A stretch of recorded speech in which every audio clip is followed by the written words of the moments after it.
Good morning to you, good morning. Discoveries. This is actually now a bit of an old story.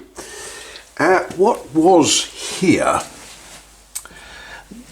was there was a ceiling and a floor with floorboards that went across there, and they were all a bit sort of, can't think of a decent word for it. They were interesting, shall we say. And this piece of timber held the floor up and it held the ceiling up.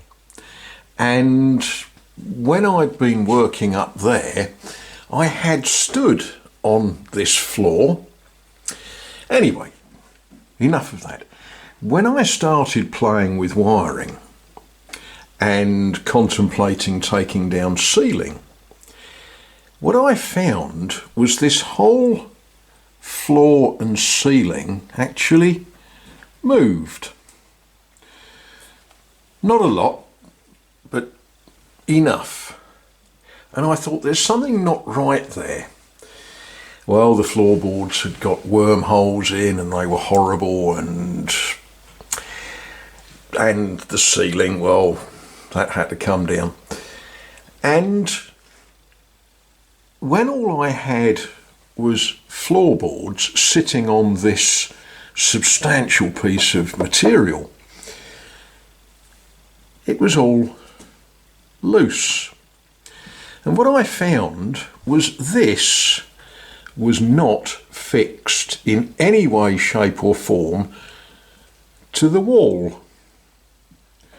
In effect, it was the floor was holding the beam up. Now, I don't know how many of you are structural engineers or architects or whatever, but that's the wrong way round. It's the beam that holds the floor, not the floor that holds the beam. It is socketed into the wall by about 3 inches, but it wasn't in any way, shape or form fixed. So I pulled it out and I looked at it, and what it actually is, this is a piece of barrel stave from a very old, very big barrel. And you know, these marks on it here, IIVXX. Latin scholars know that that's sort of the wrong way round, but that presumably was the number of the barrel that contained wine or Calvados or whatever it was that the barrel held in it. It is oak.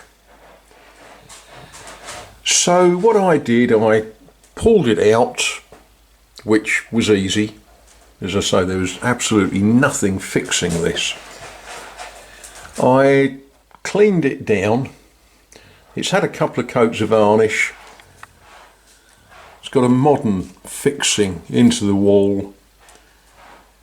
What that is in there, it's a sort of plug that you drill a big hole, you push a nylon insert in, excuse me, you then squidge a 2-part epoxy in there, which comes in the gun with a fancy nozzle that mixes it as it squidges in.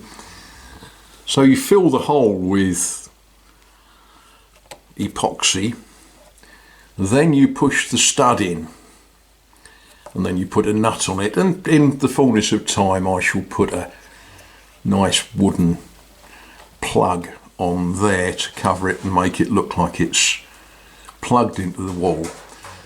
So that was an interesting sort of moment when I realised that I'd been standing on a floor that wasn't fixed to anything load bearing.